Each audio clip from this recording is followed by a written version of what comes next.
Welcome back to Hawkeye's Hot Tips, and it's burning hot because it's summertime and there's a damn heat wave. Anyway, in this video we're going to be talking about what exactly happens when you're sliding the tandems, how much of a weight distribution difference that makes. When you get out of a shipper, the first thing you want to do is go to your fuel stop, then you want to get on the scales. Don't scale and then go to the fuel stop. Go to your fuel, then get on the scales. But after you've done that, and then you find out, oh no, I'm 1,000 over, because it's supposed to be 34,12. That's what you don't want to exceed, so you have 80,000 total. But if you're over, like I am right now, how do you fix that? As you should already know from watching my videos, to slide the tandems, we pull the red valve, and then we come to the back of the trailer.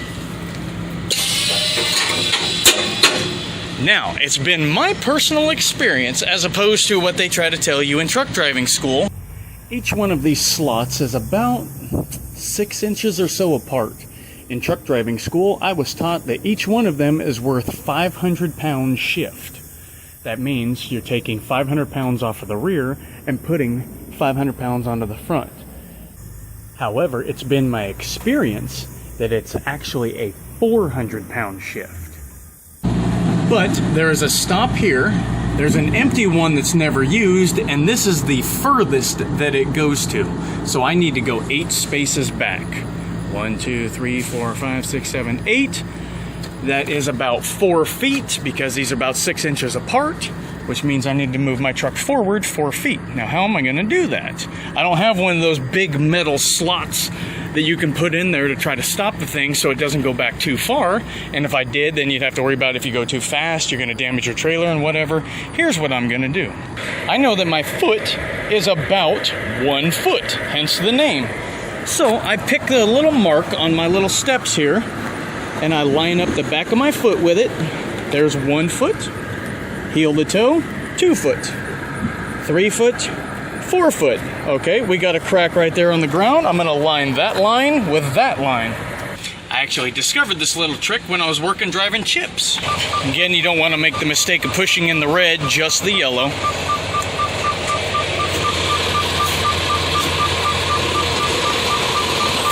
Rock the truck so that it breaks free. Go in reverse if we have to. Okay.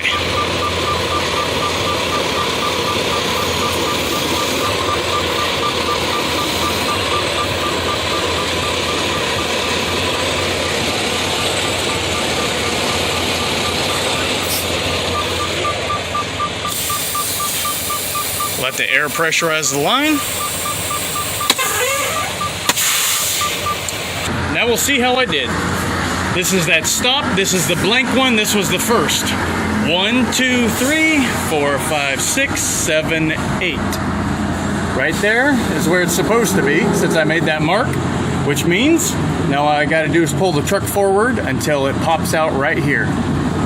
Again, in order to do that, we leave this out, push that in.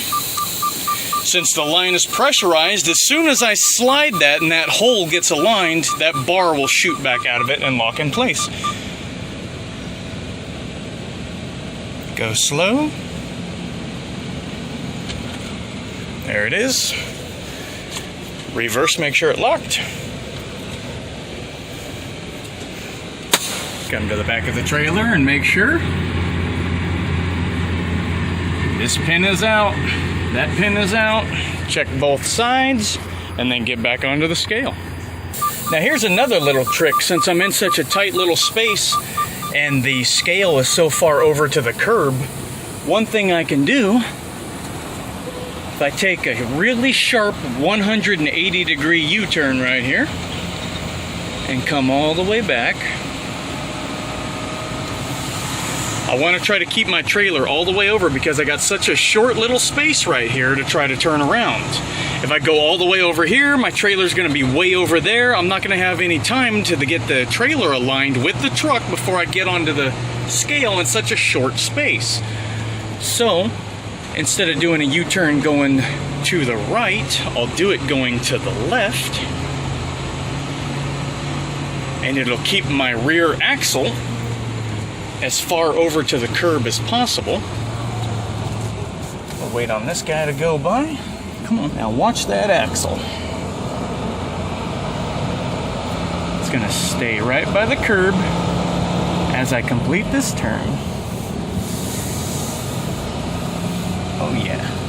Now it is perfectly aligned with the scale in such a tight space. Follow me right on. There you go. Oh yeah. Oh yeah.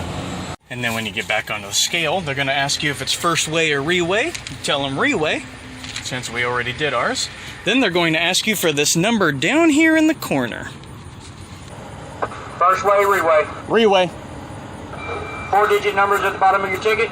2430. I believe this is the first Hot Tips video that I'm giving you guys that is actually costing me money to do. Because I have to go back in and pay the extra $3.50, I think it is, for the reweigh slip, despite the fact that I already know that I'm right. Wow, they were having a hell of a time in there trying to work the computer, but I got my new ticket and we'll do the math right now. We'll double check, make sure that I moved it 8 slots. Started at the second one. 1, 2, 3, 4, 5, 6, 7, 8. And this was my first ticket. 11,260, 290,080, 35,140. My next ticket with my reweigh, after moving it the 8 points, was 11,260, 32,160, 32,040. I have heard some people say that by sliding the tandems, you actually do shift some of the weight sometimes on the steers, but it didn't happen in this case. By moving the axle 8 holes, I should have gained this much. I'll put it up on the screen. When in actuality, I gained this much. I haven't done the math off the top of my head, but in quick math, by looking at it, it looks to be about almost 400 exactly. So that's what I'm talking about. In truck driving school, they tell you it's 500 pounds per hole. But it's actually, in my experience, it's been closer to 400. Maybe it's a difference between where the fifth wheel is sitting on the back of the truck, or maybe it's a difference between that company that said that and truck driving school that said that and whatever else. Or maybe they just tell you 500 because since we have base 10 math, it's easier to calculate 5, 10, 15, 20. Than it is to calculate 4, 8, 16, 24, 38, 32, and and so on. It's easier to calculate 5s than 4s, so maybe that's why they say that. But it has been my experience that it's actually closer to 400 than 500. So trying to go by the 500, sometimes it's thrown me off a little bit. But in my experience, it's actually 400.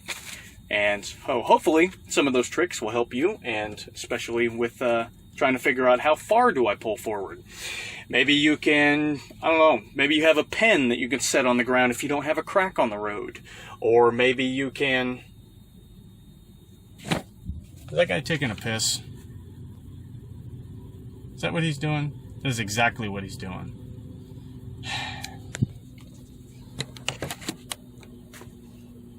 In the next video, I'm going to teach you trucker etiquette.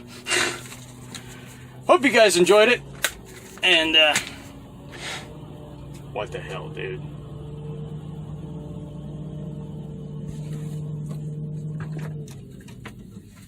Some people give truckers a bad name, that's all I'm saying.